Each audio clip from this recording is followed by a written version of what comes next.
વાગર્થાવિવ સંપ્રક્તો વાગર્થ પ્રતિપત્તયે જગતઃ પિતરો વંદે પાર્વતી પરમેશ્વરૌ.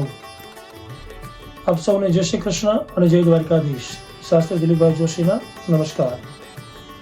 શિવ મહાશિવરાત્રિના વિડીયોની અંદર આજે આપણે જોશું કે મહાશિવરાત્રિની ઉત્પત્તિ, ઉજવવાનું કારણ, ઉપવાસની વિધિ, અભિષેકના પ્રકાર અને મંત્રોનું જે મહત્વ છે મહાશિવરાત્રિના દિવસે, અને કઈ દ્રવ્ય કઈ વસ્તુ દ્વારા એનું અર્ચન ઘરે કરવામાં આવે છે એ આજના વિડીયોમાં આપણે જોશું.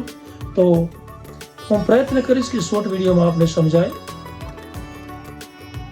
દર 14 કૃષ્ણ પક્ષ અને દર વદની 14 જ્યારે આવે છે, દર મહિનાના વદ પક્ષની 14 એ શિવરાત્રિ હોય છે, પણ મહા મહિનાના વદ 14 એ મહાશિવરાત્રિ ગણવામાં આવે છે. સ્કંદ પુરાણ, શિવ પુરાણની અંદર પણ કથા છે કે ભગવાન દેવ અને દાનવોની વચ્ચે જ્યારે ઝઘડો થયો, સમુદ્ર મંથન થયું, ભગવાન શિવજીએ વિષપાન કર્યું, એટલે શિવરાત્રિનો દિવસ. એક કથા એવી છે કે ઉમા અને ભગવાન શિવજીના લગ્નનો દિવસ એટલે શિવરાત્રિનો દિવસ. શિવલિંગની ઉત્પત્તિનો દિવસ એટલે બ્રહ્મા અને ભગવાન વિષ્ણુના સમાધાન માટે ભગવાન શિવજી બાણ રૂપે, લિંગ રૂપે પ્રગટ થયા, એમનો દિવસ શિવરાત્રિ. કાળરાત્રિ, મહારાત્રિ અને મોહરાત્રિ. જન્માષ્ટમી પણ રાત્રિ, શિવજીની પણ રાત્રિ, મા જગદંબાના અર્ચન પણ રાત્રિના દિવસે, કાળી ચૌદશ વગેરેના દિવસે થાય. તો શિવરાત્રિના દિવસે બહેનો અને ભાઈ ઉપવાસ કરવો. પાર્વતીજીએ પણ વ્રત કર્યું હતું, ઉપવાસ કર્યો.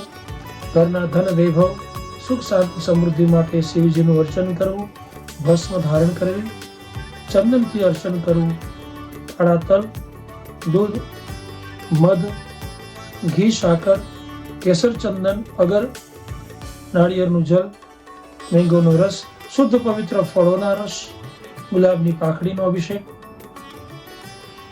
ફ્રૂટનો પણ અભિષેક, અનાજ એટલે ધાન્યનો પણ અભિષેક.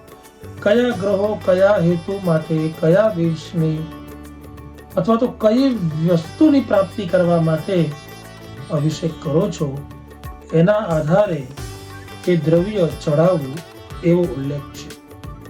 કોઈ સ્પેસિફિક પર્ટિક્યુલરલી કોઈ લક્ષ્યની પ્રાપ્તિ કરવા માટે શિવ પુરાણના કામ્યકરણોમાં એવું વર્ણન છે કે 3 અભિષેક કન્ટિન્યુ કરવા એક આસન પર બેસી.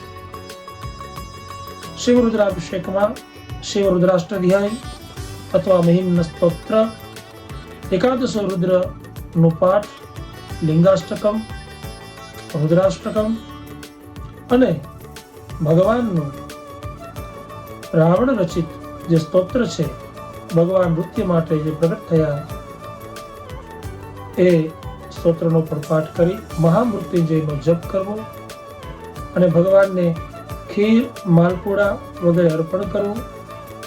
પંચવક્ત્રની પૂજા છે, જો એનાથી વધારે સમય હોય તો પંચવક્ત્રની પૂજા કરવી. ભગવાન શિવજીના 5 મુખ છે, 5 મુખની અંદર 5 દીપદાનનું દાન છે, જુદા જુદા 5 દ્રવ્ય એટલે કે રસોઈનું પકવાન અર્પણ છે, જુદા જુદા મંત્ર છે, જુદા જુદા ભગવાન શિવના રૂપ છે, અને ભગવાનની મહાઆરતી શિવરાત્રિના દિવસે કરવી. બને તો 24, 51 કે 108 ને દીપમાળા કરી દીપનું દાન કરવું, રુદ્રાક્ષનું પૂજન કરી રુદ્રાક્ષ ધારણ કરવા અને ધોત વસ્ત્ર, પિત્ત વસ્ત્ર પહેરી અને અભિષેકને ઉત્તમ ગણવામાં આવ્યો છે.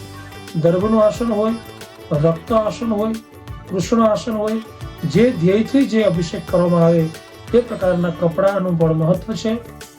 અને ભગવાન શિવરાત્રિના 8 પ્રહર છે, તો શિવરાત્રિના 4 રાત્રિના પ્રહર અને 4 દિવસના પ્રહર છે. એક જુદા જુદા પ્રહરમાં બ્રહ્મ મુહૂર્ત એકત્રિત કરી અને ક્યારે કયા પ્રહરમાં કયા રૂપની પૂજા કરવી એનો પણ મહત્વ બતાવવામાં આવ્યું છે.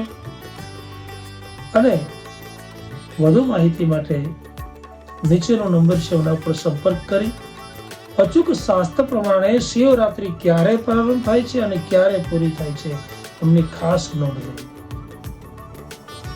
બાળકો પાસે પણ અભિષેક કરાવો, જેથી કરીને વિદ્યા, એજ્યુકેશન, ધનની પ્રાપ્તિ થાય, સારા વ્યવસાય માટે શિવની કૃપાની પ્રાપ્તિ થાય, શિવની ભક્તિની પ્રાપ્તિ થાય. એટલા માટે પરિવારે સાથે બેસી ઘરે શિવલિંગ હોય તો એમના ઉપર ભગવાનના 1000 નામ છે એનાથી કાળા તલ અર્પણ કરી અને બ્રાહ્મણ પાસે એમનો અભિષેક કરાવવો. વિદ્વાન બ્રાહ્મણને બોલાવી સરસ મજાના રુદ્રના પાઠ કરવાથી ભગવાન શિવજી સૌનું કલ્યાણ કરે છે. તો અવશ્ય શિવરાત્રિની શુભ કામનાઓ. ભગવાન સર્વનું કલ્યાણ કરે. સાથે આપ સૌને જય શ્રી કૃષ્ણ. મહાદેવ હર.